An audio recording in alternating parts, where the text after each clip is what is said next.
కైసరువి కైసరుకి, దేవునివి దేవునికి అనగానేమి. మత్తయి సువార్త 22:15. పరిసయ్యులు అనగా ధర్మశాస్త్ర ఉపదేశకులలో ఒక తెగవారు, లేదా ఇశ్రాయేలీలలో అనగా అప్పటికి ఉన్నటువంటి యూదులలో ఒక వర్గానికి చెందినవారు. యూదులలో 2 వర్గాల ప్రజలు ఉండేవారు అనే సంగతి మనకు తెలుసు. వాళ్లలో ఒకళ్ళు పరిసయ్యులు, రెండవ వారు సద్దూకయ్యులు అనేవాళ్ళు. ఈ పరిసయ్యులు యేసుక్రీస్తు గారి దగ్గరికి వెళ్లి ఎందుకు వెళ్లారు? మాటలలో ఆయనను చిక్కుపరచవలెనని ఆలోచన చేయొచ్చు. ఆయన దగ్గరకు వెళ్ళింది ఆయన చెప్పే ఉపదేశాన్ని వినడానికి కాదు, తమ బ్రతుకులను మార్చుకోవడానికి కాదు. మాటలలో ఆయనను చిక్కుపరచవలెనని ఆలోచన చేయుచు, బోధకుడా, నీవు సత్యవంతుడు అయ్యుండి దేవుని మార్గమును సత్యముగా బోధించుచున్నావనియు, అసలు నువ్వెవరిని లెక్క పెట్టవనియు, మొహమాటం లేనివాడువని మాకు తెలుసు. ముందు పొగుడుతున్నారండి. అన్న వాక్యం చెబితే నువ్వే చెప్పాలన్న. కువైట్లో అసలు నీలా చెప్పేవాడు మరొకడు లేడన్న. ముందు చక్కగా పొగుడుతారు నన్ను. వీళ్ళు ఎందుకు ఇలా మాట్లాడుతున్నాడు అని ఆలోచిస్తాం. అంటే అప్పుడు మనకు అర్థమవుతుంది, వెనకేదో కుట్ర జరుగుతోంది, వెనక కుట్ర జరుగుతుంది. ముందు పొగుడుతున్నాడు అంటే వెనక కుట్ర జరుగుతుంది అని అర్థం. నీవెవ్వరినీ లక్ష్య పెట్టవని, నీకు అసలు మొహమాటం అనేదే లేకుండా ముఖం మీద ఉన్నది ఉన్నట్టు కుండ బద్దలు కొట్టినట్టు మాట్లాడతావని మాకు తెలుసు. నీకేమనిపిస్తుంది? అసలు కైసరుకు పన్నిచ్చుట న్యాయమా కాదా, మాతో చెప్పుమని అడుగగా. చూడండి, చాలా జాగ్రత్తగా ఈ విషయాన్ని మనం పరిశీలిస్తే, యేసుక్రీస్తు గారిని చిక్కులలోనికి నెట్టడానికి వాళ్ళు చేస్తున్నటువంటి విశ్వ ప్రయత్నం, అనేక విధాలుగా యేసుక్రీస్తు గారిని అడ్డగించాలని ప్రయత్నించారు. అనగా కొట్టడానికి ట్రై చేశారు. యాజకులు మిగిలిన వాళ్ళందరూ కూడా ప్రజల్ని రెచ్చగొట్టారు. ఇటువంటివన్నీ కూడా చాలా జరిగాయి. అయితే ఈసారి నేరుగా ఎవరితో సంబంధం పెట్టాలి అంటే, ఎవరితో శత్రుత్వం కల్పించాలి అంటే యేసుక్రీస్తు. ఎవరిని రెచ్చగొట్టాలి అంటే కైసరునే రెచ్చగొట్టాలి. కైసరు అనగా చక్రవర్తి. సీజర్ చక్రవర్తులు అంటారు వీళ్ళనే. ఇప్పుడున్నటువంటి పరిభాషలు సీజర్స్. సీజర్ చక్రవర్తులు అనగా రోమా సామ్రాజ్యాన్ని పరిపాలించే చక్రవర్తులను సీజర్ చక్రవర్తులు అంటారు. ఇప్పుడు యేసుక్రీస్తు గారిని తీసుకువెళ్లి నేరుగా సీజరుతోనే శత్రుత్వం పెట్టడానికి ప్రయత్నిస్తున్నారు వీళ్ళందరూ కూడా. కైసరుకు పన్నిచ్చుట న్యాయమా కాదా, మాతో చెప్పుమని అడుగుటకు హేరోదీయులతో కూడా తమ శిష్యులను ఆయన యొద్దకు పంపిరి. హేరోదీయులతో కూడా తమ శిష్యులను ఆయన యొద్దకు పంపిరి. యేసు వారి చెడుతనమును ఎరిగి, వేషధారులారా, నన్నెందుకు శోధిస్తున్నారు మీరు? ఎందుకు ఇటువంటి అనవసరమైన మాటలు మాట్లాడుతూ నన్ను ఇరుక్కుల్లోకి నెట్టడానికి మీరు ప్రయత్నిస్తున్నారు? అప్పుడు యేసుక్రీస్తు గారు ఇచ్చిన సమాధానం ఏమిటంటే, అప్పుడు ఆయన నా వద్దకు ఒక దేనారము తీసుకురండి అని చెప్పేటప్పటికీ, పన్ను రోక ఒకటి నాకు చూపుడని వారితో చెప్పగా, వారు ఆయన యొద్దకు ఒక దేనారమును తెచ్చిరి. ఒక నోటును తీసుకొచ్చారు, లేదా ఒక కాయిన్, ఒక నాణెమును తీసుకొచ్చారు అనుకుందాం మనం. ఈ పైరూపము పైవ్రాతయు ఎవరివి అని వారిని అడగగా, వారు కైసరువి అనిరి. ఏ నోటు మీదైనా సరే, ఏ నాణెం మీదైనా సరే నాటి కాలంలో ఆ రాజుల బొమ్మలు ముద్రితమై ఉండేవి. ఏ చక్రవర్తి అయితే పరిపాలిస్తున్నాడో, ఏ రాజు పరిపాలనలో అయితే దేశం ఉన్నదో, ఆ నాణ్యాల మీద గాని, ఆ నోట్ల మీద గాని ఆయా రాజుల ముఖ చిత్రాలు, వారి రాజదండాలు ముద్రితమై ఉంటాయి. ఇప్పటికి కూడా పాత నోట్లు చూడండి, చివరికి మన నోట్లన్నా చూడండి, మన నోట్లు చూసినా కూడా, భారతదేశం నోట్లు చూసినా, కువైట్ నోట్లు చూసినా రాజముద్రలు, దాని తాలూకా సింబల్స్ ఇవన్నీ ముద్రితమై ఉంటాయి. ఇంకా పూర్తిగా రాజరికం అమల్లో ఉన్నటువంటి దేశంలోకి వెళితే ఆయా రాజుల ముఖ చిత్రాలు, ఒకవేళ ఇంగ్లాండ్లోని పౌండ్స్ ను చూసినా, ఇతరత్ర యూరోపియన్ కంట్రీస్ లో కొన్ని చోట్ల రాజరికం అమల్లో ఉంది. ఆయా రాజ్యాల కరెన్సీలను చూసినా కూడా వారి ఫోటోలు ముద్రితమై ఉంటాయి. అలాగే అప్పట్లో కూడా ఉండేవి. వాటిని చూసి యేసుక్రీస్తు గారు ఏమన్నారంటే, ఈ పైరూపము పైవ్రాత ఎవరివి ప్రశ్నించాడు. కైసరువి అన్నారు వాళ్ళు. అదో పని చేయండి, కైసరు అయితే కైసరికి ఇచ్చేసేయండి, దేవునివి దేవునికి ఇవ్వండి అన్నాడు ఆయన. వారు ఆ మాట విని ఆశ్చర్యపడి నోరు మూసుకుని ఆయనను విడిచి వెళ్ళిపోయారు. ఇచ్చిన సమాధానానికి గొక్క తిప్పుకోలేకపోయారు వాళ్ళు. కారణం ఏంటంటే యేసుక్రీస్తు గారు సమాజాన్ని మేల్కొల్పే ప్రయత్నంలో ఉన్నారు అప్పటికి. అది ఎటువంటి మేల్కొలుపు? సామాజిక సంబంధమైనటువంటి మేల్కొలుపు కాదు, ఆత్మ సంబంధమైనటువంటి మేల్కొలుపు. ప్రజలను దేవునికి దగ్గర చేసే ప్రయత్నంలో ఉన్నాడు ఆయన. ఈ క్రమంలో అంటరానితనాన్ని కూడా ఆయన రూపుమాపుకుంటూ వెళ్ళాడు. కుష్ఠరోగులను యూదులు చేరదీసేవాళ్ళు కాదు, ఊరి బయట ఉంచేవాళ్ళు, అది అంటుకుంటుందనే భయంతో. దాన్ని ఆయన తొలగించుకుంటూ వెళ్ళాడు. సమాజంలో సమానత్వాన్ని స్థాపించుకుంటూ వెళుతున్నాడు. పేద గొప్ప అనే తారతమ్యాల్ని ఆయన తీసేస్తూ వెళుతున్నాడు. ప్రజలను అభ్యుదయాల బాటలో నడిపించడానికి ఆయన ప్రయత్నిస్తున్నాడు. అనేకుల మనస్తత్వాలను ఆయన మార్చుకుంటూ వెళుతున్నారు. ఈ క్రమంలో యేసుక్రీస్తు గారి పేరు ఆ ప్రాంతం అంతా మారుమోగిపోయింది. ఆయన ఒక విప్లవవాదిగా, లేకపోతే ఒక ఆవేశపరుడిగా నాటి సమాజం ఆయన చూడటం మొదలుపెట్టింది. యూదులు ఈ కైసరు పరిపాలనలో ఉన్నవారు. యూదులు కైసరు, అప్పట్లో యూదులు కైసరు అనే చక్రవర్తుల పరిపాలన క్రింద ఉన్నవాళ్ళు. ఒకప్పుడు స్వతంత్ర రాజ్యంగా వాళ్ళు బ్రతికారు, సొంత దేశంగా. వాళ్ళ పైన అధికారం చెలాయించిన వాళ్ళు ఎవరు లేరు. కానీ కాలక్రమంలో వారి ప్రభావం తగ్గి మిగిలిన రాజ్యాల శక్తి పెరిగేటప్పటికీ ప్రపంచాన్ని పరిపాలిస్తున్న చక్రవర్తుల క్రమంలో రోమీలు కూడా ఇప్పుడున్నటువంటి ఇశ్రాయేలు రాజ్యాన్ని, యూద రాజ్యాన్ని పరిపాలించడం మొదలుపెట్టారు. ఒకప్పుడు గొప్పగా బతికిన వాళ్ళు ఇప్పుడు కూలీలుగా, బానిసలుగా బ్రతకాలి అంటే ఎవరికైనా బాధ కలుగుతుంది. కాబట్టి యూదులు స్వతంత్రాన్ని కోరుకుంటున్నారు. వాళ్ళకంటూ ఒక సొంత రాజ్యాన్ని వారు ఆశిస్తున్నారు. ఎప్పుడైతే యేసుక్రీస్తు గారు వచ్చి మంచి మాటలు చెప్పడం మొదలుపెట్టాడు, ప్రజలను ఆలోచింపచేసే మాటలు చెప్పడం స్టార్ట్ చేశాడు, యూదులకు రాజు అనే పదాన్ని ఆయన ప్రయోగించాడో, లేక ఆ అర్థం వచ్చేలా ఆయన మాట్లాడాడో, ఈయన మనకి స్వతంత్రాన్ని తీసుకొచ్చి ఒక ప్రత్యేక రాజ్యాన్ని ఏర్పాటు చేసే అవకాశం ఉన్నది అని నాటి ప్రజలు భావించారు.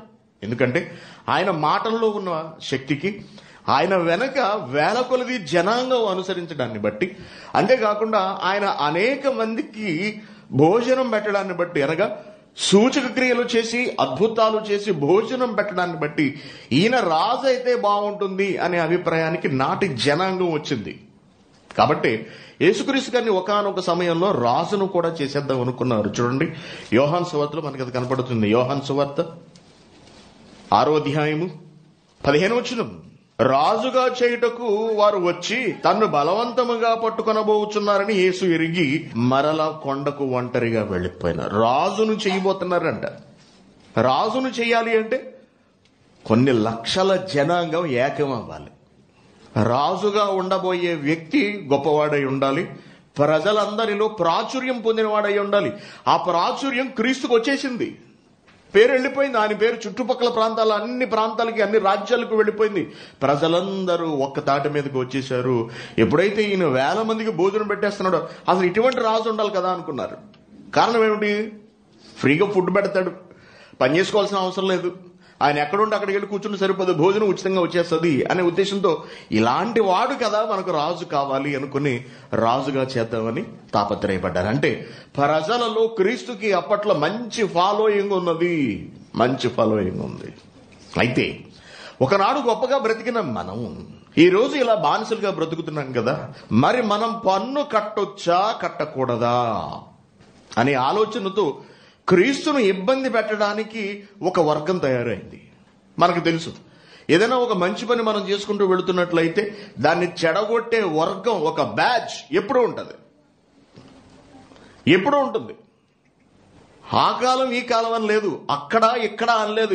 ఎక్కడ చూసినా, ఏ ప్రాంతం చూసినా, ఏ రంగం చూసినా, ముఖ్యంగా ఈ సంఘాల విషయాన్ని తీసుకున్న, దైవత్వం విషయం తీసుకున్న, ఏ విషయంలో తీసుకున్నా సరే చెడగొట్టే బ్యాచ్, చిక్కుల్లోకి నెట్టివేసే బ్యాచ్ ఒకటి ఫామ్ అవుతుందండి, ఒకటి ఫామ్ అవుతుంది.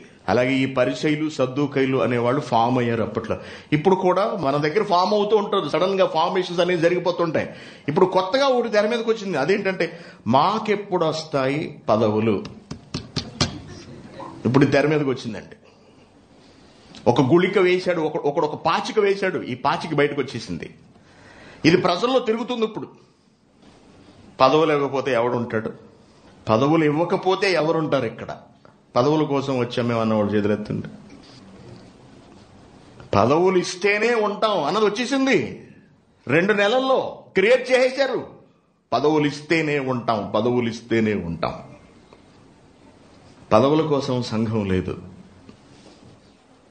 ఇక్కడికి వచ్చిన వాళ్ళు వాక్యం నేర్చుకోవడానికి వస్తున్న వాళ్ళు, పదవులకు ఆశపడే వాళ్ళు కూడా వాక్యం నేర్చుకోవడానికి వచ్చిన వాళ్ళే ఒకనాడు పిల్లలుగా, చిన్న పిల్లలుగా. ఇప్పుడు వాక్యం వెళ్ళిపోయింది పక్కకి, పదవి వచ్చేసింది ముందుకి. పదవి వస్తే ఏమవుతుంది? పదవి వస్తే అందరి మీద అధికారం చెలాయించవచ్చు. మనకంటూ ఒక గుర్తింపు వస్తుంది. అన్ని సంఘాల్లో పదవులు బాగా అలవాటు చేశారండి. ఇప్పుడు ఇక్కడ కూడా పదవి ఇస్తేనే ఉంటారట, ఇస్తేనే ఉంటారట, లేకపోతే ఉంటారంట. ఎక్కడుండమంటున్నారు? ఎక్కడున్నారు? సంఘము. సంఘం అంటే ఏమిటి? సురేష్ గారిది ఇల్లు కాదు సంఘం అంటే. సంఘం అనగా దేవుని ఇల్లు. గిల్లేశాడు ఎవడో, ఎక్కేసింది కొంతమందికి, మొత్తం ఎక్కేసింది. పరలోకం కాదు ఇప్పుడు కావాల్సింది, పదవి. పదవి కావాలి, పదవి పదవి పదవి. పదవిని కోరుకునేవాడు ఎవడు? నేను చాలాసార్లు చెప్పాను, ఎవరు పదవులు కోరుకోకండి, పనిని కోరుకోండి. పనిని పనిని పనిని. పదవి కోరుకునేది దుష్టుడు, పనిని కోరుకునేవాడు శిష్యుడు, దేవుని శిష్యుడు, దేవుని కుమారుడు. చేయుటకు నీవు నాకు ఇచ్చిన పని సంపూర్ణంగా నెరవేర్చాను. క్రీస్తు తన బ్రతుకులో పనిని వెతుక్కున్నాడు, పనిని వెతుక్కున్నాడు. మనం పదవిని వెతుక్కుంటున్నామంటే పదవిని వెతుక్కున్నది ఎవరు? దుష్టుడు. పదవి ఎప్పుడు మనల్ని వెతుక్కుంటూ రావాలి. బాగా జ్ఞాపకం పెట్టుకోండి ఎవరైనా సరే. హోదా మనలను వెతుక్కుంటూ రావాలి, హోదాను వెతుక్కుంటూ మనం వెళ్ళకూడదు. ఇప్పుడు ఎక్కిపోయిందండి ఇది, కొంతమందిలో బాగా తల పట్టేసి ఉంది ఇది. ఏదో ఒకటి కొత్త పోస్టులను క్రియేట్ చేయాలి. ఇప్పుడు నేను కొత్త పోస్టులు క్రియేట్ చేసి ఏఐటీసీసీ అనేది ఉంటుంది కదంటే, దానికి నేను ఇక్కడ డాడీ గారు ఇక్కడ హెడ్గా పెట్టి ఇక్కడ దాని కార్యకలాపాలు కనీసం దానిలో ఉన్న కొన్ని పోస్టులు క్రియేట్ చేసి ఇవ్వకపోతే ఎవడుంటాడు? గిల్లేశారు, ఎక్కించేశాడు ఒకడు, వాడు కనపడ్డ బయటికి, వాడు పక్కకుంటాడు, గిల్లేస్తాడు, రెచ్చగొట్టేస్తాడు, పక్కకుంటాడు. మిగిలిన వాళ్ళందరూ పాపం అమాయకులై ఆ మాటలు బొరకెక్కించేసుకుని దేవుడిని పక్కన పెట్టేసి, వాక్యాన్ని పక్కన పెట్టేసి, దేవుని పనిని పక్కన పెట్టేసి పదవులు. ఎప్పుడూ ఒక బ్యాచ్ ఉంటుందండి, మనకేదోటి తగిలేసేంత వరకునండి మన పరిస్థితులు ఇలాగే ఉంటాయండి. ఏదోటి తగిలేసేంత వరకు, అప్పుడు అబ్బా ఈ పదవి, పదవి గురించి మనం తాపత్రయపడింది. అటువంటి వాళ్ళ ఈ సద్దుకైలు, పరిచయలు. సమాజాన్ని జాగృతపరచాలని ప్రయత్నిస్తున్నాడు ఆయన. అలా ప్రయత్నిస్తున్న వాడిని ఇబ్బందుల్లోకి నెట్టడానికి ప్రయత్నిస్తున్నారు వీళ్ళు. ఎవరితో పెట్టారు కనెక్షన్? ఏమండి, క్రీస్తుని ఏదైనా చెయ్యాలి అంటే ఎవరు చేయగలరు? ప్రభుత్వమే చేయగలదు, ప్రభుత్వమే చేయగలదు. కాబట్టి ప్రభుత్వానికి వ్యతిరేకంగా మాట్లాడితే ఖచ్చితంగా ప్రభుత్వం యాక్షన్లోకి దిగుతుంది. మోడీ గారు ప్రభుత్వం ఉంది, ప్రభుత్వానికి ఎవరైనా వ్యతిరేకంగా మాట్లాడితే వాళ్ళని ఖచ్చితంగా ఏదోటి చేసి తీరుతాము అన్నట్టుగా వాళ్ళు బహిరంగంగానే మాట్లాడేస్తున్నారు. ఇటీవల రాజమండ్రి ఎంపీ, ఆయన ఇప్పుడు ఎంపీయో గతంలో ఎంపీయో, ఉండవల్లి డైరెక్ట్గా మాట్లాడాడు. వాళ్ళ విధానం పదవి, దానికి ఎవడైనా అడ్డు వస్తే బహిరంగంగానే వాళ్ళని మేము ఏదైనా చేస్తామన్నాళ్ళు ఓపెన్ గా చెబుతున్నారు. కాబట్టి ఎవరు ప్రభుత్వానికి వ్యతిరేకంగా మాట్లాడడానికి వీల్లేదు. సోషల్ మీడియాలో ప్రభుత్వానికి వ్యతిరేకంగా ఎవరు ఏవి పోస్టులు పెట్టడానికి వీల్లేదు. ఏమైనా చేస్తాం మేము. ఢిల్లీలో అల్లర్లు జరిగినందుకు ఇలా జరిగింది ఏమిటి అని ఒక హైకోర్టు న్యాయమూర్తి ప్రశ్నించినందుకు అర్ధరాత్రి ట్రాన్స్ఫర్ చేస్తారు. హైకోర్టు న్యాయమూర్తిని బదిలీ చేసి పడేశారు అంతే. అంటే ప్రభుత్వానికి ఎవరు వ్యతిరేకంగా మాట్లాడినా పరిణామాలు చాలా తీవ్రంగా ఉంటాయి. Very good. ఇప్పుడు యేసుక్రీస్తు గారిని గిల్లుతున్నారు. ఎందుకు గిల్లుతున్నారు? ఏమైనా నోరు జారి మాట తూలతాడేమో. అక్కడ ప్రారంభ వచనంలో ఏముందండి?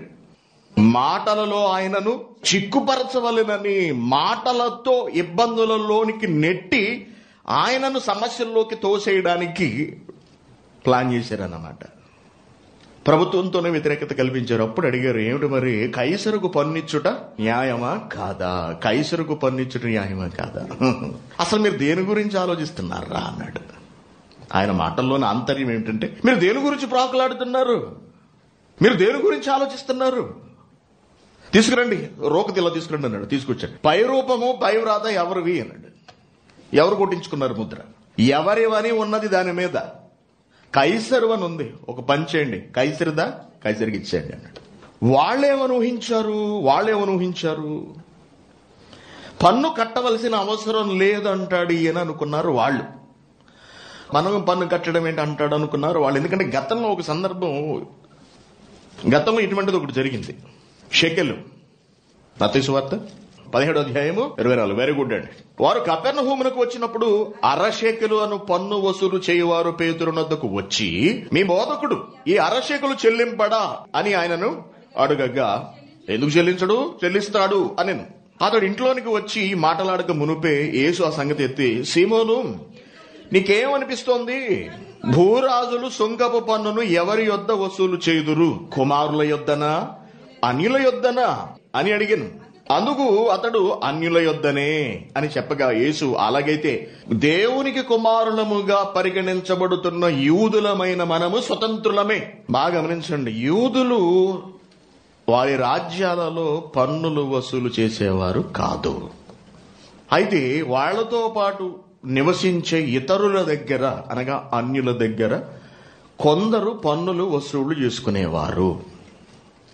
అర్థమైందా?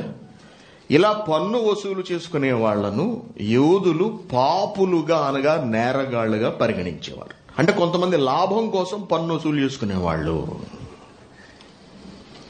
కాబట్టి వాస్తవానికి పన్ను ఎవరు కట్టాలి? అన్యులు మాత్రమే కట్టాలి. కానీ పన్ను ఎవరి దగ్గర వసూలు చేస్తున్నారు? మన దగ్గర కూడా వసూలు చేస్తున్నారు. చెయ్యకూడదు కానీ చేస్తున్నారు. అయినా సరే మనం ఏం మాట్లాడకుండా వాళ్ళకి మనం పన్ను కడదాము, పన్ను కట్టాలి అని యేసుక్రీస్తు గారు చాలా స్పష్టంగా అక్కడ మాట్లాడాడు. కంటిన్యూ చేయండి. అలాగైతే కుమారులు స్వతంత్రులే, ఆయనను మనం వారికి అభ్యంతరం కలుగు చేయకుండాన్నట్లు నీవు సముద్రానికి వెళ్ళు, గాలం వెయ్యి, ఒక చేప పైకి వస్తుంది, దాన్ని నోరు తెరువు, ఒక షెకల్ దొరుకుతుంది, దాన్ని తీసుకెళ్లి నీకు నాకు పన్ను కట్టేసే అన్నాడు. కట్టవలసిన అవసరం లేదు, కానీ వాళ్ళు కట్టమని బలవంతం చేస్తున్నారు కాబట్టి కడదాం, ఏమీ నష్టం లేదు. అంటే ప్రభుత్వానికి మనం లోబడదాము అనే వర్తమానాన్ని, అనే సంకేతాన్ని యేసుక్రీస్తు గారు యూద సమాజంలోకి విడుదల చేశాడు. యూద సమాజంలోకి. Very good. ఇటువంటి ఒక ప్రశ్నే నాడు కూడా వచ్చింది. కైసరుకు పన్నిచ్చుట న్యాయమా కాదు అంటాడు అనుకున్నారు యేసుక్రీస్తు గారు. మనం కుమారులు, మనం దేవుని పిల్లలు, మనం పన్ను కట్టడం అంటే కైసరుకు మనం పన్ను కట్టాల్సిన అవసరం లేదంటాడు అనుకున్నారు యేసుక్రీస్తు గారు.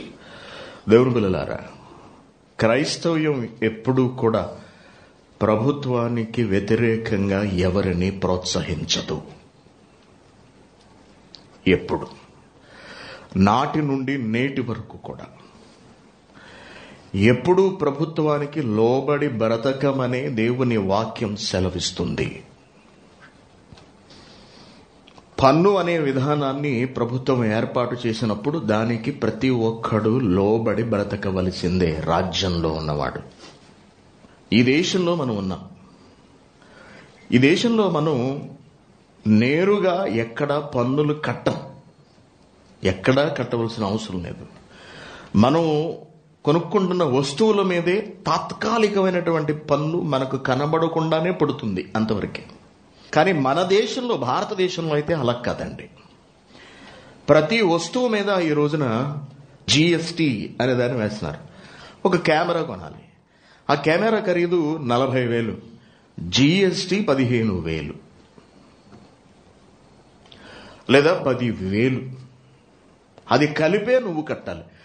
ఇదేంటి అని మనం ప్రశ్నించడానికి వీలు లేదు. నువ్వు కట్టవలసింది అంతే.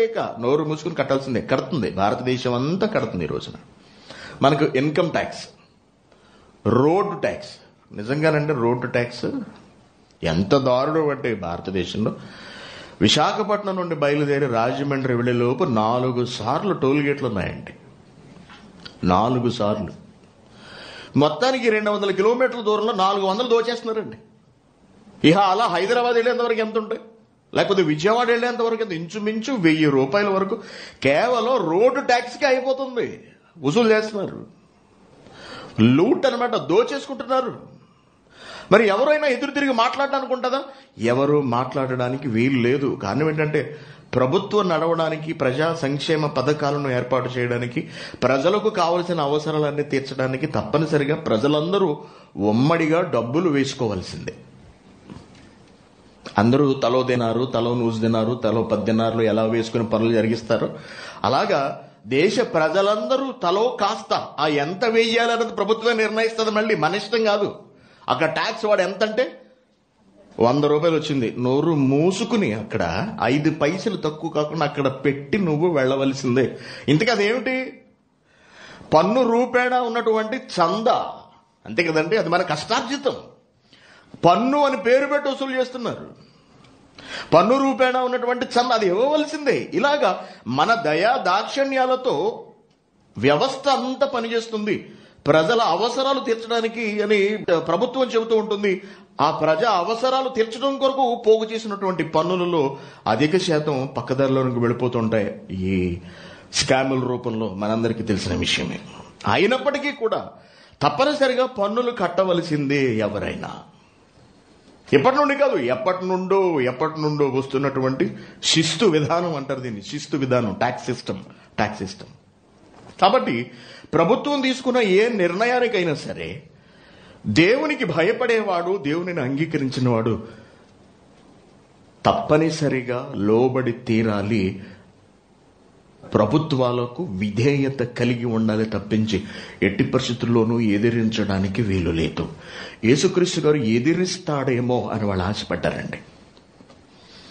ఆయన చుట్టూ చేరినటువంటి జనం ఆయన నుండి ఆశిస్తున్నది ఏంటంటే ఆయన తిరగబడతాడు, రాజు మీద తిరగబడతాడు, ఒక స్వతంత్ర రాజ్యాన్ని ఏర్పాటు చేస్తాడు అన్న ఆలోచనలో ఉన్నారు వాళ్ళందరూ. అందుకే మెస్సయ్య వస్తే మాకు ఒక స్వతంత్ర రాజ్యం వస్తుందని వాళ్ళందరూ ఆశపడ్డారు. అందుకే ఈ కాలంలో ఇశ్రాయేలుకు రాజ్యమును నువ్వు మరలా అనుగ్రహిస్తావా అనే ప్రశ్నను వారు శిష్యులు యేసుక్రీస్తుకు వేయడం జరిగింది. మనకు మళ్ళీ రాజ్యం వస్తుందంట.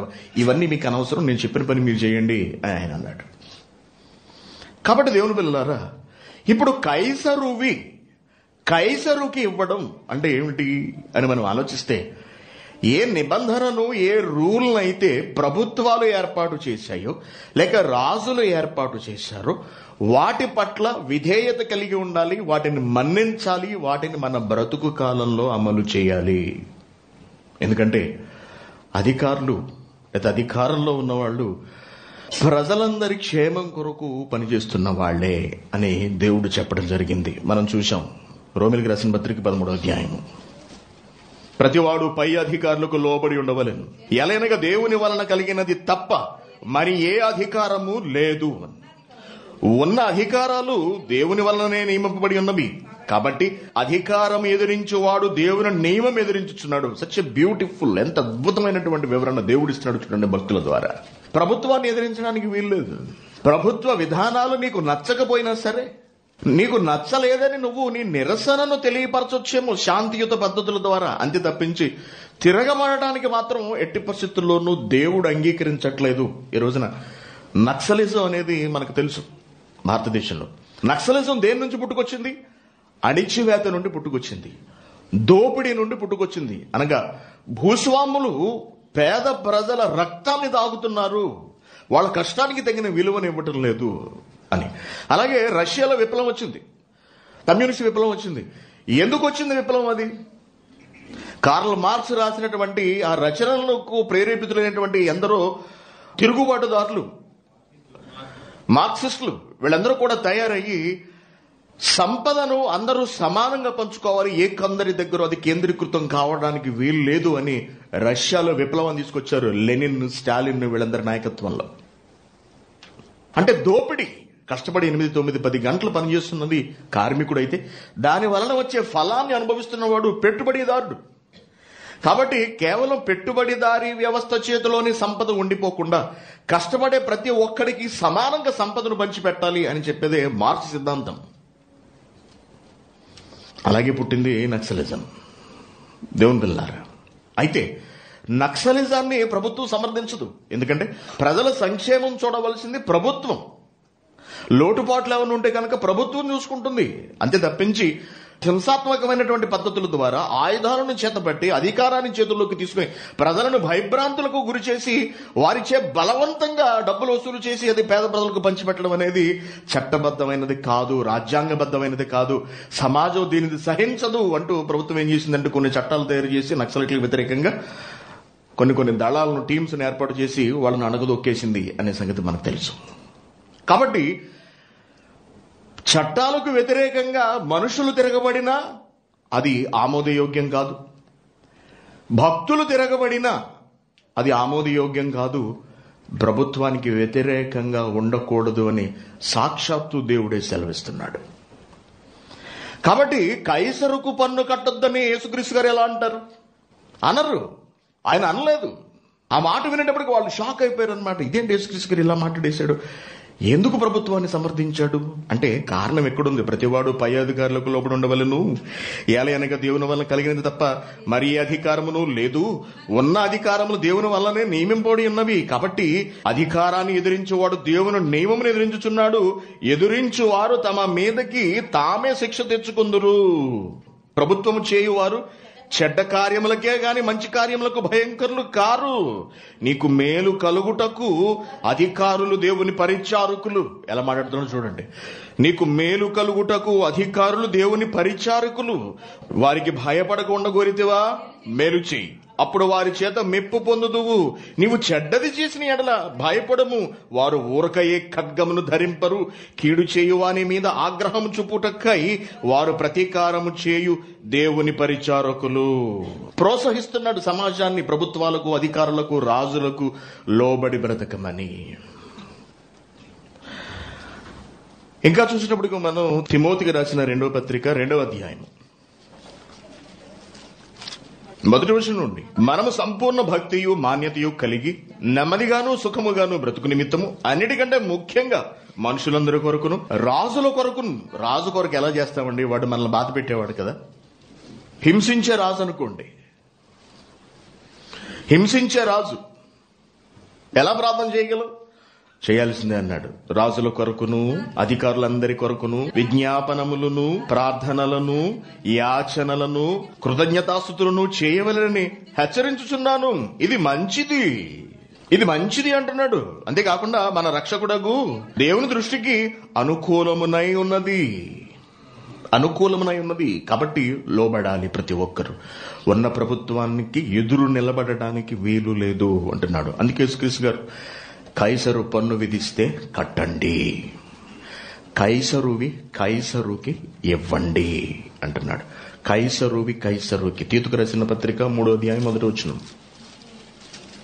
అధిపతులకును అధికారులకును లోబడి విధేయులుగా ఉండవలెనని, ప్రతి సత్కార్యము చేయుటకు సిద్ధపడి ఉండవలెనని మనుషులందరి ఎడల సంపూర్ణమైన సాత్వికమును కనబరుచుచు ఎవరినీ దూషింపక జగడమాడిన వారును శాంతులనై ఉండవలెనని వారికి జ్ఞాపకం చేయంటున్నాడు. అధిపతులకును అధికారులకును లోబడి విధేయులుగా ఉండాలి. తిరుగుబాటుదారులుగా ఉండకూడదు. పేతురు మొదటి పత్రిక 2వ అధ్యాయము 13వ వచనం, మనుషులు నియమించే ప్రతి కట్టడకును ప్రభువు నిమిత్తమై లోబడి ఉండండి. ఎంత చక్కగా చెబుతున్నాడు ప్రభువు పేతురు ద్వారా, ఎంత చక్కగా వివరిస్తున్నాడు. ఏమంటున్నాడండి? మనుషులు నియమించు ప్రతి కట్టడకును ప్రభువు నిమిత్తమై లోబడి ఉండండి. రాజు అందరికీ అధిపతి అనియు, నాయకులు దుర్మార్గులకు ప్రతిదండన చేయుటకును సన్మార్గులకు మెప్పు కలుగుటకును రాజు వలన పంపబడిన వారనియు వారికి లోబడి ఉండండి. లోబడి ఉండమంటున్నాడు. లోబడి ఉండాలి. కాబట్టి యేసుక్రీస్తు గారు కైసరుకి అనగా ప్రభుత్వానికి లేదా రాజులకు చెందవలసినది రాజులకు ఇచ్చేయండి. కైసరుకి.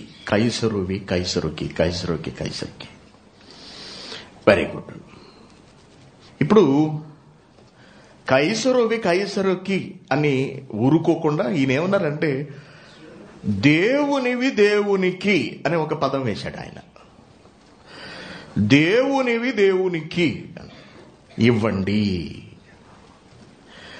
కైసరువి అంటే ఏమిటి అని మనం చూసినప్పుడు సుంకాలు అనే సంగతి మనకి అర్థమైంది. అంటే ప్రభుత్వం అనేది ఏమిటి అని మనం పరిశీలిస్తే సుంకము అన్న సంగతి మనం తెలుసుకున్నాం. Very good. ఇప్పుడు దేవునివి అంటే దేవునికి ఇవ్వవలసినది దేవునికి ఇవ్వండి అంటున్నారు. Very good. అసలు దేవుని అంటూ ఏమున్నాయి అని మనం ఆలోచించినప్పుడు దేవునికి ఇవ్వవలసినవి ఏమున్నాయి? దేవునికి ఇవ్వవలసినవి ఏమున్నాయి? దేవునికి ఏమిస్తున్నాం మనం? దేవునికి ఏమిస్తున్నాం? దేవునికి ఏమివ్వాలి? దేవునికి ఏమిస్తామంటే కానుకిస్తాం. రంజాన్ వస్తుంది కదా, అన్న కొనుక్కో అని దేవునికి ఒక చిన్న కానుక. ఓకే. అలాగే మనకు వచ్చిన సంపాదనలో క్రైస్తవులు ఏమిస్తారు దేవునికి? దశమ భాగము. ఇదిగో 10 దినాలు నీకు, 90 దినాలు నాకు. అంతే కదండి, అంతే కదా దాని అర్థం. ఇప్పుడు 100 దినాలు వచ్చిందంటే 10 దినాలు నీకు, 90 దినాలు నాకు దేవునికి ఇస్తాం. ఇంకా ఏమిస్తాం దేవునికి? మన ఇంట్లో పంట వచ్చింది అనుకోండి, పంటలో మొదటి పంటలోని మొదటి భాగాన్ని, మొదటి ఫలము, ములక్కాళ్ళు 6 అడుగులు ఉన్నాయి ఒక్కొక్కటిని, అందులో మొదట కాసిన ములక్కాడ అది దేవునికి. మొదట పెట్టిన గుడ్డు, కోడి, మన కోడి మొదట పెట్టిన గుడ్డు, ఓకే, ప్రేమతో దేవునికి పట్టుకొచ్చేస్తాను, ఓకే, ఏదో పాపాన్ని సంతోషిస్తున్నా. మిగిలిన ములక్కాళ్ళన్నీ, మిగిలిన ములక్కాళ్ళన్నీ ఏవి లేవు, మిగిలిన గుడ్లన్నీ ఏవి మనం ఉంచేసుకుంటాం. అవన్నీ కూడా ఇంకా ఏమిస్తూ ఉంటాం దేవునికి? ఏవో మనకి చేతనైనవి, మనకు తోచినవి, మనం ఇవ్వగలిగినవి అన్నీ కూడా దేవునికి పట్టుకెళ్ళి కానుకలు, ఇంకా గిఫ్ట్ మళ్ళీ. ములక్కాడ దేవునికి కానుక అండి. రాజుగారికి ములక్కాడ గిఫ్ట్ పంపించోడండి, ఏం జరుగుతుంది? ములక్కాడ కానుక అండి. రాజుగారికి గిఫ్ట్స్ అంటే ఎలా ఇవ్వాలి? ఒక లారీలు ములక్కాళ్ళు వెళ్ళాయనుకోండి, రాజుగారి హోదాకు తగిన, ఆయన తిండేవన్నీ ఆయన వెనుకున్న వాళ్ళు తింటారు, అది ఆయన హోదాకు తగినది. ఇప్పుడు దేవుడు రాజా అంటే భూరాజుల వంటి రాజా? అది నా ప్రశ్న. దేవుడు భూరాజుల వంటి సామాన్యుడైన వ్యక్తికి పోల్చదగిన వాడా? సాక్షాత్తు దేవుడు. Very good. ఇప్పుడు మనము దేవునికి ఇస్తున్నవన్నీ కూడా దేవుడు ఎవరికి ఇచ్చినవి? దేవునివి దేవునికి ఇవ్వండి అన్నాడు. మనము దేవునికి ఇస్తున్నవన్నీ కూడా ఎవరిచ్చినవి? దేవుడే ఇచ్చినవి. ఎవరి కొరకిచ్చాడు? మన కోసం ఇచ్చాడు. మన కొరకిచ్చినవి మనమవుతాయి. కీర్తన గ్రంథము 8వ అధ్యాయము 3వ వచనం, దేవా అంటూ దావీదు మాట్లాడుతున్నాడు పారవస్యంతో. ఏదైనా మనం ఒక దాన్ని చూసినప్పుడు అండి, నేను ఎప్పుడు చెబుతుంటాను మీకు, దేవుని చేతి పని జ్ఞాపకం వస్తూ ఉండాలి. దేవుని చేతి పని జ్ఞాపకం వస్తూ ఉండాలి. ఆ వస్తు ఉపయోగాన్ని బట్టి, దాని సౌందర్యాన్ని బట్టి, దాని పనితీరును బట్టి, దాని నిర్మాణాన్ని బట్టి దేవుని జ్ఞానం మన హృదయంలో మెదలాలి. అది దేవుని మనసును అర్థం చేసుకుంటేనే సాధ్యమవుతుంది. ఏమి గులాబీ పువ్వు అండి, ఏమి మల్లెపూలు గుబాళింపండి, ఏం కాయండి, ఇవన్నీ మనం మామూలుగా మాట్లాడేసుకునే మాటలు. కానీ ఆ మల్లెల గుబాళింపులో దేవుడు నిక్షిప్తపరిచిన తన జ్ఞానము, మనకు ఆ పరిమళం నిమిత్తం ఆయన ఆలోచించిన విధానము, అతి చిన్న దానిలో దానిని సమకూర్చిన విధానం. నేనేం చెబుతున్నానంటేనండి, రాజమండ్రి నుండి కాకినాడ వెళ్తుంటే ఇలాగా హైవే నుంచి అలా లోపలికి కట్ట వెళ్తుంది కదండి ఆ రోడ్డు పక్కన జామకాయలు, తేగలు, ఓకేనా, సీతాఫలాలు. ఇంకా విచిత్రం ఏంటంటే బుర్రగుంజు ఎక్కడది? దాని లోపల అది ఉంటుంది, తెల్లటి మెత్తటి స్పాంజ్ లాంటి పదార్థం, బుర్రగుంజే కదా అది. అది చీసుల్లో కట్టి వేలాడి ఏంటి అనుకుని చూసి ఆగేటప్పటికి బుర్రగుంజు ఆశ్చర్యం, అవి కూడా అమ్ముతున్నారంటే అమ్ముతున్నారు. అది ఎంత అందమైన అంటే, అయ్యగారు జాంకాయలు కావాలండి, మీకు ఏ సైజు కావాలో చెప్పండి. తర్వాత ఏమంటారు? వెళ్ళి కోసుకొస్తామన్నాడు. మీకు ఏ సైజు కావాలో చెప్పండి, వెళ్ళి కోసుకొస్తామన్నాడు. ఆశ్చర్యపోయాను. అనగా లోపల జామ తోట ఉంది, కాసిన కోసుకొచ్చి రోడ్డు మీద పెట్టి వాటిని అమ్ముతున్నారు. తాజా అన్నమాట, అప్పటికప్పుడు కోసుకొచ్చినవి. అలాగే తేగలు అత్యంత రుచికరమైనవి. ఏమండి, ఇలాగా అన్ని పదార్థాలు, వీటన్నిటినీ మనం చూస్తున్నప్పుడు అండి, అబ్బా ఎన్ని వెరైటీలు! అక్కడికక్కడే 4 వెరైటీలు, 4-5 వెరైటీలు ఉన్నాయండి. తేగ తినేసాం. తేగకు ముందు రూపం ఏంటి? తాటికాయ. తాటికాయ తినేసాం. ఈ తాటికాయకి ముందు రూపం ఏంటి? ముంజికాయ. అంతే కదండి, ముంజికాయ. ఈ తాటి చెట్టిచ్చే మరో మధురమైన పానీయము కళ్ళు. అవునా? ఇప్పుడు ఎంతకే ఫ్లాష్ న్యూస్ ఏంటంటే మనమందరం ఇక్కడ ఉండిపోయాము. కళ్ళులో కరోనాను దూరం చేసే లక్షణం ఉందంట.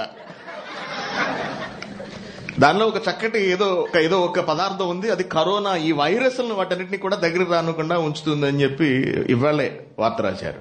ఏమండి, తాటి చెట్టు, తాటి కళ్ళు, దాని నిండా బి విటమిన్. అంటే విపరీతంగా తాగేసి రోడ్డు మీద పడిపోవడం కాదు, దానిలో చక్కటి విటమిన్స్ ఉంటాయట, కాంప్లెక్స్ విటమిన్స్ ఉంటాయి ఎక్కువగా. Very good. తర్వాత ముంజికాయలు తర్వాత తాటికాయలు, తాటికాయలతో తాటి రొట్టె, తాటి గారెలు, తాటి తాండ్ర, తాటి ఇడ్లీలు, తాటి గారెలు అన్ని. దాని తర్వాత తేగల రూపంకి వెళ్ళింది. మళ్ళీ దానిలో ఉన్నటువంటి పదార్థము తేగ. మళ్ళీ బొర్ర గొంజు.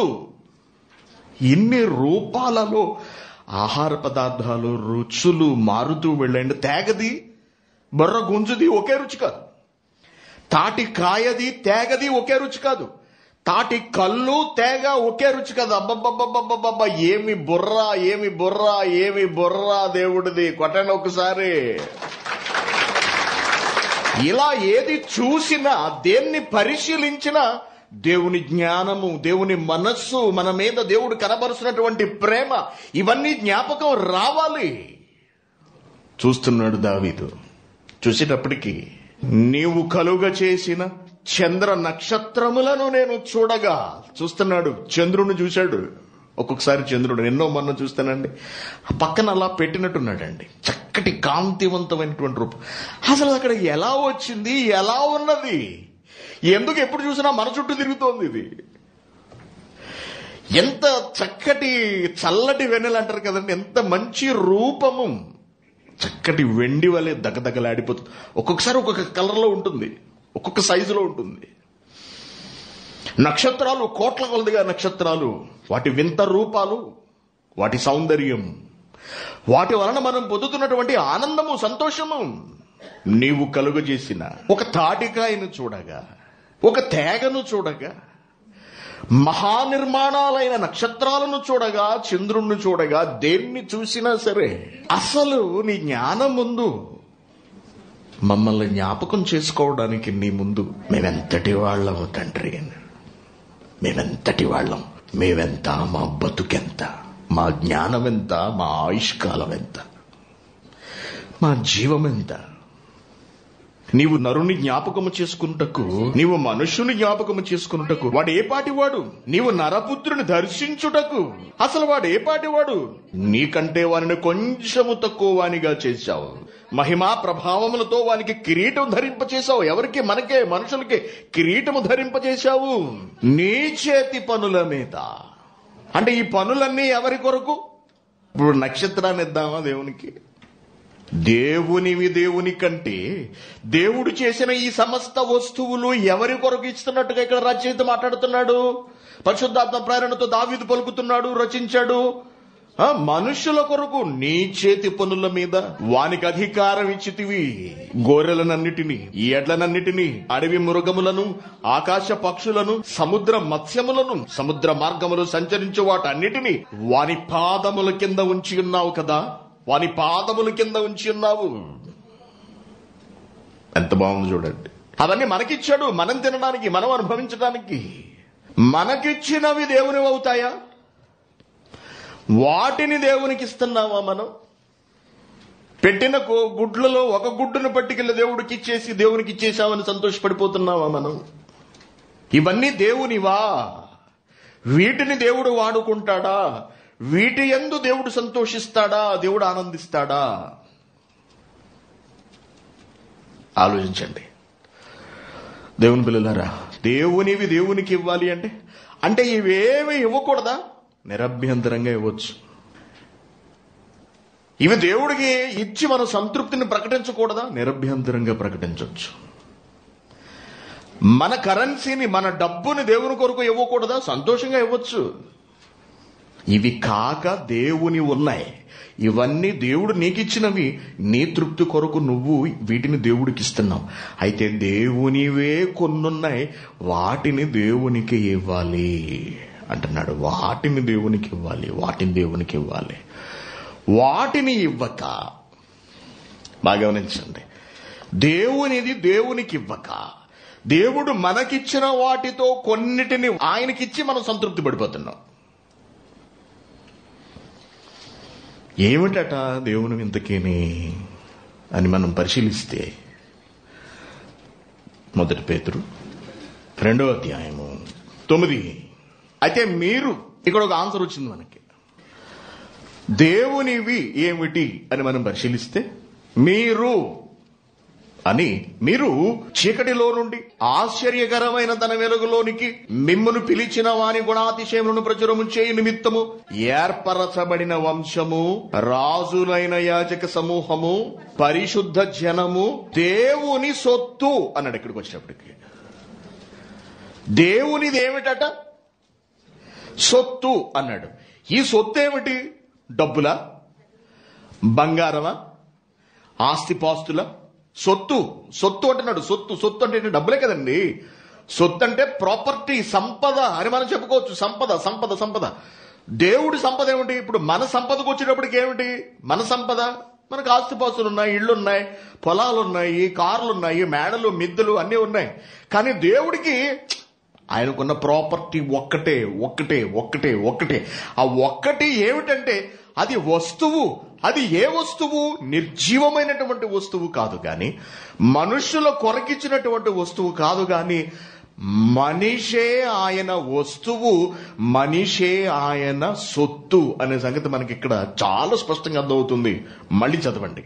అయితే మీరు చీకటిలో నుండి, మీరు అంటే మనం చీకటిలో నుండి ఆశ్చర్యకరమైన తన వెలుగులోకి మిమ్మును పిలిచిన వాని గుణాతిశయములను ప్రచురము చేయి నిమిత్తము ఏర్పరచబడిన వంశం, రాజులైన యాజక సమూహం, పరిశుద్ధమైనటువంటి జనము, దేవుని సొత్తైన ప్రజలు అన్నాడు. దేవుని సొత్తైన ప్రజలు, దేవుని సొత్తైన ప్రజలే ఆయన సొత్తు, ప్రజలే దేవుని వారు అనగా మనుష్యులే దేవుని వారు. మనుషులనగా ఏమిటో కాదు, మనుష్యులు అనగా ఈ మానవ దేహములు, ఈ మానవ దేహం. బాగా గమనించండి, ప్రకృతిలో తయారు చేయబడిన ప్రతి వస్తువు, ప్రతి జీవి మానవుని కొరకున్నది. అంతే కదండి. మనిషి సౌలభ్యం నిమిత్తమే దేవుడు చేశాడు, మనిషికి ఉపయోగపడు నిమిత్తం చేశాడు, మనిషి తేలికగా లొంగ తీసుకునే విధంగా కూడా చేశాడు. మనిషి తినే కూరాకులు ఉన్నాయండి. కూరాకులు ఎంత ఎత్తి ఉంటాయండి? వాటి తాలూకు మొక్కలు, కూరాకుల మొక్కలు ఎంతెంత ఎత్తు ఉంటాయండి? చిన్నవన్నీ. కొత్తిమీర ఎంత ఉంటుందండి? గోంగూర ఎంత ఎత్తు ఎదుగుతుంది చెట్టు? మహా అయితే గోంగూర ఇంతవరకు ఇంచుమించుగా. పోనీ ఇంకొంచెం వేసుకోండి, ఓకేనా? కొత్తిమీర బాగు చిన్నది. తోటకూర, పాలకూర, కూరగాయల మొక్కలు ఆలోచించండి. కూరగాయల మొక్కలకు వచ్చేటప్పటికి చాలా చిన్నవి. ఇకపోతే పండ్లు, ఫలవృక్షాలు ఉన్నాయి, ఫలాలను ఇచ్చేవి. ఇవి కొంచెం హైట్ ఉంటాయి. కొంచెం హైట్ అనగా మనిషి ఎక్కి అందుకునేంత ఎత్తుంటాయి. పనస చెట్టు ఉంది. పనస చెట్టు మరీ వెరైటీ అండి దేవుడు, అవునా? పనస చెట్టు అన్ని కొమ్మలు వేసి, కొమ్మల నుండి మళ్ళీ ఒక తొడిమెల్ లాంటివి వచ్చి దానికి ఒక పువ్వు పూసి దానిలోంచి పండు వస్తుంది, కాయ వస్తుంది. కానీ పనాస ఆ టైపు కాదండి, కొమ్మకి డైరెక్ట్ గా కాసేస్తుంది. ఆయనే సాటి అంటే అదే రెడ్డి, నేరుగా కాసేస్తుంది. అన్నిటినీ కూడా మనిషి వాడుకొను నిమిత్తము, మనిషి తినే జీవులు కూడా, ఒక మేక కానివ్వండి, లేకపోతే ఒక ఎద్దు, గేదె, లేకపోతే ఒంటె. వీటిని మనిషి తింటున్నాడు కదా, ఎద్దు తింటున్నాడు, గేదెని తింటున్నాడు, ఒంటెని తింటున్నాడు, పందిని తింటాడు, కోడిని తింటాడు, మేకను, గొర్రెను, వీటన్నిటిని కూడా మనుషులు తింటున్నారు. కొన్ని ప్రాంతాల్లో కుక్కల్ని, వీటిని కూడా ఈ ఫిలిప్పైన్స్ వాళ్ళు కుక్కల్ని వాటిని తింటుంటారండి. చైనీస్ వాళ్ళు వీళ్ళందరూ. ఇలాగా మనిషి తినే వాటన్నిటినీ కూడా మనిషికి అందుబాటులో ఉన్న సైజులోనే ఉంచాడు దేవుడు. గమనించండి, మీరు బాగా ఆలోచించండి. మచ్చిక చేసుకునే వాటిని ఒక సైజుల్లో ఉంచాడు. ఎక్కడో అడవుల్లో మనుషులతో సంబంధం లేకుండా తినే వాటిని మరికొన్ని సైజుల్లో ఉంచాడు. అంటే ప్రకృతిలో దేన్ని పరిశీలించినా, ఒక వస్తువు కావచ్చు, ఒక జీవి కావచ్చు, ఏదైనా కూడా మనిషికి ఉపయోగపడే విధంగానే ఉన్నది. ఈ రోజున క్రూడ్ ఉంది. ఇందాక మధ్యాహ్నం మన తమ్ముళ్ళతో మాట్లాడినప్పుడు జస్ట్ 230 అడుగుల్లో మన క్రూడ్ వచ్చేసిందంట. వాళ్ళు డ్రిల్ చేస్తారు కేఓసీలో, అక్కడికి వెళ్ళి చాలా తక్కువలో పడిపోయిందన్న క్రూడు అని చెప్పి అన్నాడు. అందుబాటులో పెట్టాడు. మరీ లోపలికి పెట్టేస్తే మనిషి ఎలా తెచ్చుకుని వాటిని ఉపయోగించుకోగలడు?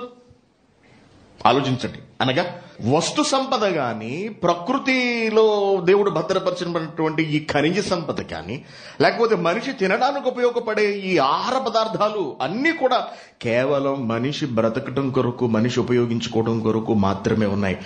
అన్నీ ఈ శరీరానికి ఉపయోగపడటం కొరకు మాత్రమే ఉన్నవి. అన్నీ దీనికోసం. ఇది ఎవరి కోసము, ఇది ఎవరిది? అది నాది, ఆ మామిడి పండు నాది, ఈ ములక్కాడ నాది, ఆ వేరుశనగ నాది, ఈ వరి నాదే. వెరీ గుడ్, అన్ని నీవే, అన్ని నువ్వు తినడానికి. ఇది ఎవరిది? ఇది ఎవరిది? ఇది కొరింథీయులకు రాసిన మొదటి పత్రిక 12వ అధ్యాయంలో కదా ఒక మంచి మాట ఉంటుందండి. కొరింథీయులకు రాసిన మొదటి పత్రిక 12వ అధ్యాయము 18వ వచనం. అయితే దేవుడు అవయవములలో ప్రతి దానిని తన చిత్త ప్రకారము శరీరములో ఉంచెను. ఏ శరీరములో తన చిత్త ప్రకారం అవయవాలను ఎందుకు ఉంచాడు? శరీరాన్ని తన ఇష్ట ప్రకారం దేవుడు ఎందుకు చేశాడు?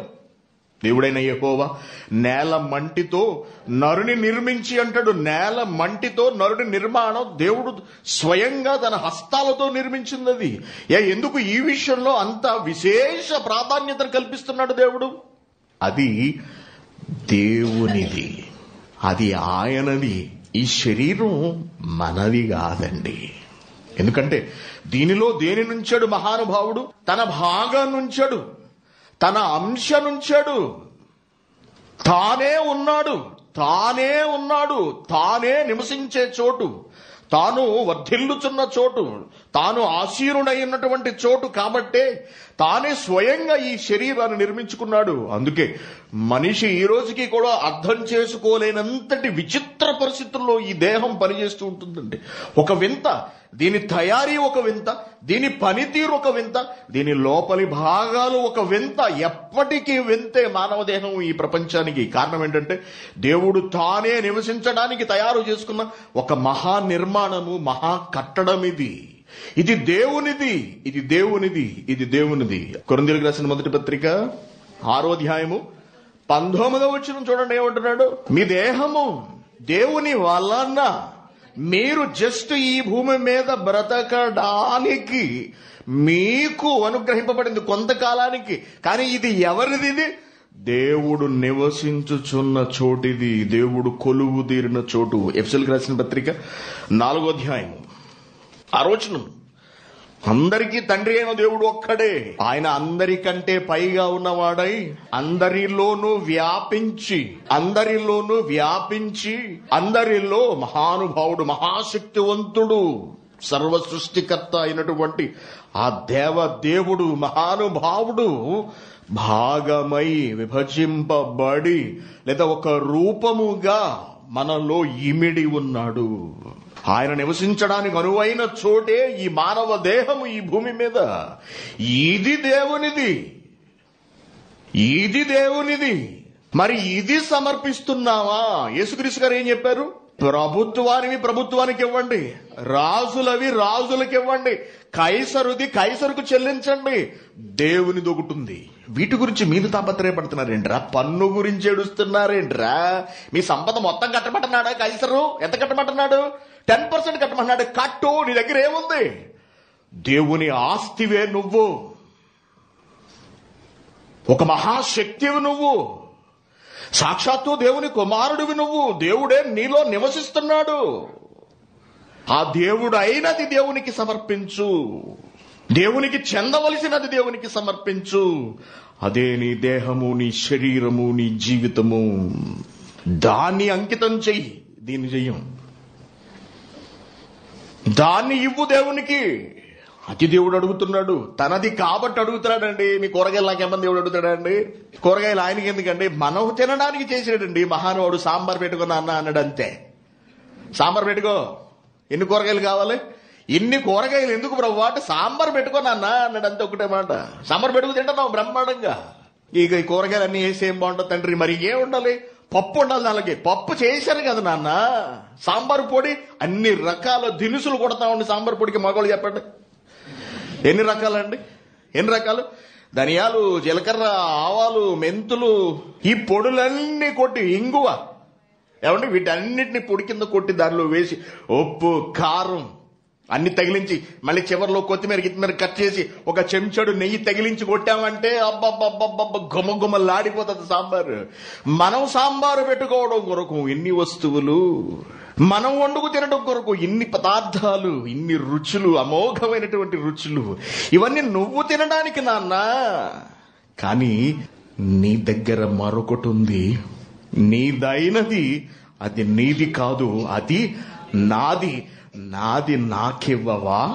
నేను నీకిచ్చింది నువ్వు తీసుకో, నేను నీకిచ్చింది నువ్వు తీసేసుకో, కానీ నాది నాకివ్వవా అంటున్నాడు. 12వ అధ్యాయం మొదటి వచ్చిన రోమిలికి రాసిన పత్రిక, 12వ అధ్యాయం మొదటి వచ్చిన రోమిలికి రాసిన పత్రిక. కాబట్టి సహోదరులారా, పరిశుద్ధమును దేవునికి అనుకూలమునైన సజీవ యాగముగా మీ శరీరములను ఆయనకు సమర్పించండి అంటున్నాడు. పరిశుద్ధమును దేవునికి అనుకూలమైన సజీవ యాగముగా నీ దేహం, నీ శరీరం అది ఆయనది కాబట్టి ఆయనకు సమర్పించు.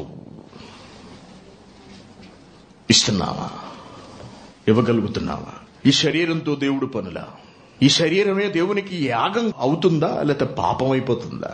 పరిశుద్ధంగా దేవుని పని చేయగలుగుతున్నావా? పాపాలు చేస్తూ, శాపాలు మూటగట్టుకుంటూ, అపవిత్రంగా శరీర కోరికలు తీర్చుకుంటూ దేవుడు పనికి దీన్ని ఉపయోగిస్తున్నావా? ఆలోచించండి ఒకసారి. ఎంతవరకు దీన్ని మనం దేవుని కొరకు వాడగలుగుతున్నామో, ఉపయోగించగలుగుతున్నాం? దేవునికి ఇవ్వాలి. ప్రభుత్వం వద్దంటే అంతే కదా. ఇప్పుడు ఏమంటుంది ప్రభుత్వం భారతదేశంలో? మిగిలిన మతాల వాళ్ళు ఉండటానికి వీల్లేదు. నేరుగా అంటలేదు, ఇండైరెక్ట్ గా అంటున్నారు. డైరెక్ట్ కొడతలేదు, ఇండైరెక్ట్ గా కొడుతున్నారు. నీ దేహము దేవునికి ఉపయోగపడడానికి వీల్లేదు. మేమనుకున్న దేవునికి ఉపయోగపడాలి. మేము ఎవరిని దేవుడు అని పిలుస్తున్నామో వారి కొరకే నీ దేహం ఉపయోగపడాలి తప్పించి, మేము చెప్పిన మాటనే నువ్వు పలకాలి తప్పించి, నీ దేవుని మాటను నువ్వు ఈ దేశంలో పలకడానికి వీలు లేదు. మరి అప్పుడు దేవు యేసుక్రీస్తు గారు ఏం చెప్పారు? అధికారులకు లోబడండి, ప్రభుత్వాలకు లోబడండి. మరి ఈ విషయంలో లోబడాలా, లోబడకూడదా? నీ దేవుని విషయమై నీకు ఆటంకం కలగనంత వరకు నువ్వు ప్రభుత్వానికి లోబడాలి. నీ దేహంతో నీ దేవుడి గురించే మాట్లాడడానికి వీలు లేదు అన్నప్పుడు, లేదా ఆ దేహాన్ని ప్రభుత్వానికే ఇమ్మని అడిగినప్పుడు, ఆ దేహాన్ని ప్రభుత్వానికే ఇచ్చేసేమని అడిగినప్పుడు ఇవ్వాల్సిన అవసరం లేదండి. అక్కడ దేవుడి కన్నా ఎవరూ ఎక్కువ కాదు. ఆలోచించండి బాగా. దేవుని కన్నా పన్ను ఎక్కువ కాదు, పన్నుగట్టు. నీ ఆస్తిలో సగం వాటా అడిగారు. దేవుడి కన్నా నీ ఆస్తి ఎక్కువ కాదు. ప్రభుత్వం కొరకు తృణప్రాయంగా విడిచిపెట్టు. టోటల్ నీ ఆస్తినే జప్తు చేసేసింది ప్రభుత్వం. దేని గురించి? నీ నోట దేవుని మాట రాకూడదని తృణప్రాయంగా విడిచిపెట్టు నీ ఆస్తిని. చివరికి నీ దేవుణ్ణే విడిచిపెట్టమని అడిగింది. అప్పుడు ఎవరికి మనం ప్రాధాన్యతనివ్వాలి? దేవుణ్ణి విడిచిపెట్టకపోతే నిన్ను చంపుతాం. నీ దేహాన్ని నరికేస్తాం ముక్కలుగా, జైల్లో పెట్టి నిన్ను మగ్గపెడతాం. లేదా ఒక రాజు శాసనం చేశాడు, దేవుణ్ణి కాదు నన్ను పూజించండి అన్నాడు, నాకు ప్రార్థించండి అన్నాడు. అప్పుడు ఎవరికి ఇచ్చారు ప్రాధాన్యత? అక్కడ ప్రభుత్వానికి లోబడ్డారా, రాజుకు లోబడ్డారా, దేవునికి లోబడ్డారా? దానియేలు గ్రంథం. దేవునివి దేవునికి ఇవ్వడం అంటే ఏమిటి? కైసరువి కైసరికి, ప్రభుత్వానికి ఇవ్వడం అంటే ఏంటి? ప్రభుత్వం కొరకు నీ జీవితాన్ని అప్పజెప్పుకో. నీ దేవుడు నీలో నిలిచి ఉన్నంత కాలం, నువ్వు దేవుణ్ణి నిలబెట్టినంత కాలం. నీ దేవుణ్ణే వద్దంటున్నారా? దేవుడు కన్నా రాజు ఎక్కువయ్యాడా? నువ్వు నమ్ముకున్న దేవుడు కన్నా రాజు ఎక్కువయ్యాడా, లేక ప్రభుత్వం ఎక్కువయ్యిందా? ఏం జరిగిందో చూద్దాం మనం. అప్పుడు దేవునివి దేవునికి ఇవ్వడం అంటే అర్థమవుతుంది. దానియేలు గ్రంథము 3వ అధ్యాయం. మీ అందరికీ తెలుసు కదండి, నెబుకద్నెజరు బంగారు ప్రతిమ ఒకటి చేయించి, రాజు చేయించాడు. నెబుకద్నెజరు బంగారు ప్రతిమ ఒకటి చేయించి, మొదటి వచనం, బబులోను దేశములోని దూరాయను మైదానంలో దాన్ని నిలవబెట్టించి, అది 60 మూరల ఎత్తు, 6 మూరల వెడల్పు. నెబుకద్నెజరు అధిపతులను, సేనాధిపతులను, సంస్థానాధిపతులు, మంత్రులు, ఖజానాదారులు, ధర్మశాస్త్ర విధాయకులను, న్యాయాధిపతులను, సంస్థానములో ఆధిక్యం వహించిన వారందరినీ సమకూర్చుటకును, రాజుకు నెబుకద్నెజరు నిలవబెట్టించిన ప్రతిమ యొక్క ప్రతిష్టకు రప్పించుటకును దూతలను పంపగా, అధిపతులు, సేనాధిపతులు వీళ్ళందరూ ఆలోచించి ఒక చాటింపు, ఒక నిర్ణయం చేసి దాన్ని చాటింపు వేయించారంట. అదేంటంటే 4వ వచనం, జనులారా, దేశస్థులారా, ఆయా భాషలు మాట్లాడేవారులారా, మీకు ఆజ్ఞ ఇస్తున్నాను. అదేమిటంటే, బాకా, పిల్లంగురువి, పెద్ద వీణే, సింఫోనియా, వీణే, విపంచిక, సకల విధములకు వాద్య ధ్వనులు మీకు వినపడినప్పుడు రాజుకు నెబుకద్నెజరు నిలవబెట్టించిన ఈ బంగారు ప్రతిమ ఎదుట సాగిలపడి నమస్కరించండి. సాగిలపడి నమస్కరింపని వాడు ఎవడో వాడు మండుచున్న అగ్నిగుండంలో తత్క్షణమే వేయబడును. సకల జనులకు ఈ సౌండ్ ఏవైతే వినబడిందో అప్పుడు ఆ బంగారు ప్రతిమకు నమస్కారం చెయ్యాలి అని చాటింపేశారట. అప్పుడు అందరూ చేసుకుంటూ వెళుతున్నారు. 12వ వచనం, 12 రాజా తాము శద్రకు, మేషాకు, అబేద్నెగో అను 3 యూదులను బబులోను దేశంలో రాజకార్యములు విచారించడానికి నియమించారు కదా. ఆ మనుషులు తమరి ఆజ్ఞను లక్ష్య పెట్టలేదు. కొండీలు చెప్పడం మొదలు పెట్టారు రాజుగారికి. మీరు ప్రతిమ చేయించారు, దానికి నమస్కారం పెట్టమన్నారు, ఒక టైం నిర్ణయించారు, ఒక సౌండ్ వచ్చినప్పుడల్లా నమస్కారం పెట్టాలని చెప్పారు, సాష్టాంగ పడాలన్నారు. చాలా బాగుంది. ఈ 3 మీరు ఏర్పాటు చేసిన ఈ 3 ప్రభువా ఆ విగ్రహాన్ని వీళ్ళు పూజించట్లేదు, దానికి వీళ్ళు సాష్టాంగ పడట్లేదు అని రాజుగారికి కొర్రీలు చెప్పడం మొదలు పెట్టారు. అందుకు నెబుకద్నెజరు అత్యాగ్రహము రౌద్రము గలవాడై షడ్రకు, మేషకు, అబేద్నెగోలను పట్టుకుని రండిని ఆజ్ఞనీయగా వారు ఆ మనుషులను పట్టుకుని రాజసన్నిధికి తీసుకువచ్చి, అంతటా నెబుకద్నెజరు వారితో ఇట్లనెను, మీకేం చెప్పాం, మీరు అసలు ఏం విన్నారు, మీరెందుకు దాన్ని పాటించలేదు అని అడిగేటప్పటికి 16వ వచనం, షద్రకు, మేషకు, అబేద్నెగో రాజు ఇలాగూ చెప్పిరి, నెబుకద్నెజరు ఇందును గురించి నీకు సమాధానం చెప్పుకోవలసిన అవసరం మాకు లేదు. వాళ్ళ సమాధానం చూసారండి ఎలా ఉందో. ఎవరితోటి? రాజుతోటి. ఏ విషయంలో? పన్నులు కట్టమంటావా, కట్టేస్తాం. నీకు ఊడిగం చేయమంటావా, మేము చేస్తాం. మా దేవుడు జోలికి మాత్రం నువ్వు రాకు. మా దేవుణ్ణి మేము నమ్ముకుంటున్నాం, మేము పూజించుకుంటున్నాం, ఆయనకి ప్రార్థనలు చేసుకుంటున్నాం. నీకు కట్టవలసింది నీకు కడుతున్నాం కదా. ఈ దేహముతో మా దేవుణ్ణి మేము మహిమపరచాలి, ఘనపరచాలి. నువ్వు నిలబెట్టిన బొమ్మకు, విగ్రహానికి పూజించడానికి కాదు దేవుడు మాకు దేహాన్ని ఇచ్చింది. ఈ దేహము దేవునిది. కాబట్టి దీని గురించి నీకు సమాధానం చెప్పుకోవాల్సిన అవసరం మాకు లేదు. మేము సేవించుచున్న దేవుడు మండుచున్న వేడిమి గల ఈ అగ్నిగుండములో నుండి మమ్మల్ని తప్పించి రక్షించుటకు సమర్థుడు. నువ్వు మమ్మల్ని ఇప్పుడు అగ్నిగుండంలో విసిరేసావనుకో, దాని నుండి మమ్మల్ని తప్పించడానికి ఆయనకి కెపాసిటీ ఉన్నది. మరియు నీ వశమున పడకుండా ఆయన మమ్మల్ని తప్పించును. ఒకవేళ ఆయన రక్షింపకపోయినను నో ప్రాబ్లం అన్నారు. రాజా, నీ దేవతలను మేము పూజించం, నీవు నిలవబెట్టించిన బంగారు ప్రతిమను నమస్కరింపమనియు తెలుసుకో అని చెప్పారటండి.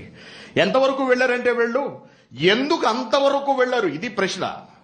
ఒక రాజును ధిక్కరించేసేటంత వరకు ఎందుకు వెళ్లారు? పన్నుల గురించి కాదండి, దేవుడు విషయంలో వచ్చేసిన స్పర్ధ. ఎందుకంటే దేవునికి మించి ఎవ్వరూ కాదు. రాజైనా దేవునికి కిందున్నవాడే, రాజైనా దేవుడు రాజుకు పైనున్నవాడు. నీకు బ్రతుకునిచ్చిన వాడు రాజు కేవలం నిన్ను పరిపాలిస్తున్నవాడు. దేశ క్షేమం కొరకు రాజులు చట్టాలు చేస్తే తప్పనిసరిగా మనం వాటికి విధేయులై ఉండాలి. కానీ దేవుడినే పక్కకు పెట్టి నన్ను పూజించమని గనక ఎవడన్నా అడిగాడా? దేవుణ్ణి తీసి నా బొమ్మ పెట్టుకో అని ఎవరైనా నిన్ను అడిగారా? వాళ్లకు తల దించవలసిన అవసరం లేదు అని ఇక్కడ చరిత్ర ద్వారా దేవుడు తెలియజేస్తున్నాడు. అనగా ఈ శరీరాన్ని ఎవరి కొరకు ఉపయోగించాలి? ఎవరికి అంకితం ఇవ్వాలి? దేవునికి ఇవ్వాలి. అందుకే వాళ్ళు ఏం చేశారంటే ఎదిరించారు రాజుని. సారీ, అసలు మీకు సమాధానమే చెప్పాల్సిన అవసరం. నువ్వు మమ్మల్ని చంపేసేయి, ఆనందంగా చచ్చిపోతాం, దేవుడు మమ్మల్ని కాపాడతాడు. కాపాడకపోయినా నష్టం లేదు, మేము చచ్చిపోతాము మా దేవుని కొరకు అంతే తప్పించి నువ్వు నిలబెట్టిన ప్రతి ముగ్గురు నమస్కరించవలసినటువంటి అవసరం మాకు లేదు అని చెప్పి అనేటప్పటికీ వాడికి అత్యాగ్రహము పొంది 19వ వచనం, అందుకు నెబుకద్నెజరు అత్యాగ్రహమునుంది. శద్రకు మేషకు అబేద్నెగో అయిన వారి విషయములో ఆయన ముఖము వికారమాయన గనుక గొండము ఎప్పటికైనా 7 వేడిమిగా చేయమని ఆజ్ఞ ఇచ్చెను. మరియు తన సైన్యంలో నుండి బలిష్ఠులలో కొందరిని పిలిపించి వీళ్ళ ముగ్గురిని బంధించి వేడిమి గల మండుచున్న అగ్నిగుండంలో వేడిని ఆజ్ఞయ్యగా వారి వారి అంగీలను, నిలువటంగీలను, పై వస్త్రములను, తక్కిన వస్త్రములను తీయకయే ఉన్న పాటును, అంటే ఎలా ఉన్నారో అలాగే ముగ్గురిని వేడిమి కలిగి మండుచున్న ఆ గుండములో పడవేసిరి. రాజాజ్ఞ తీవ్రమైనందునను గుండము మిక్కిలి వేడిమి గల అయినందునను శద్రకు మేషకు అబేద్నెగోలను విసిరివేసిన ఆ మనుషులు అగ్ని జ్వాలల చేత కాల్చబడి చచ్చిపోయారు. విషాలంటే కొంచెం దగ్గరికి వెళ్ళి విసరాలి కదండి. దగ్గరికి అంటే వెళ్ళేటప్పటికీ ఆ మంటలు వేళ్ళు కట్టుకుపోయినాయి, వాళ్ళు కూడా చచ్చిపోయారు. వీళ్ళ ముగ్గురు వీళ్ళ అగ్నిగుండంలో పడ్డారు. దేవదూత వచ్చి వాళ్ళని కాపాడటం మనకు తెలుసు. ఇదంతా ఎందుకు చెప్పాల్సి వస్తుందంటే, దేవునివి దేవునికి, కైసరువి కైసరుకి. ఆలోచించండి, దేవుడి కన్నా మనకెవరో ఎక్కువ కాదు. మనం ఈ దేశంలో బ్రతుకుతున్నాం. ఇది మన దేశం కాదండి, ఇది మన దేశం కాదు. ఈ దేశపు వాళ్ళు వాళ్ళ మతంలోకి మనల్ని మారమన్నారు అనుకోండి, మనం ఏం చేస్తామండి? మీకు ఒక నమస్కారం అయినా మా దేశానికి మేము వెళ్ళిపోతాం. లేదు నిన్ను నరుకుతా ఉన్నారు అనుకో, ఏం చేస్తాం? నరికించుకుంటాం. అలాగే భారతదేశం ఉంది. వాళ్ళ మతంలోకి మారమని రేపు నుంచి నరకడాలు స్టార్ట్ అవుతాయి. ఇప్పటికే వాళ్ళ అజెండా ఏంటో చెబుతున్నారు.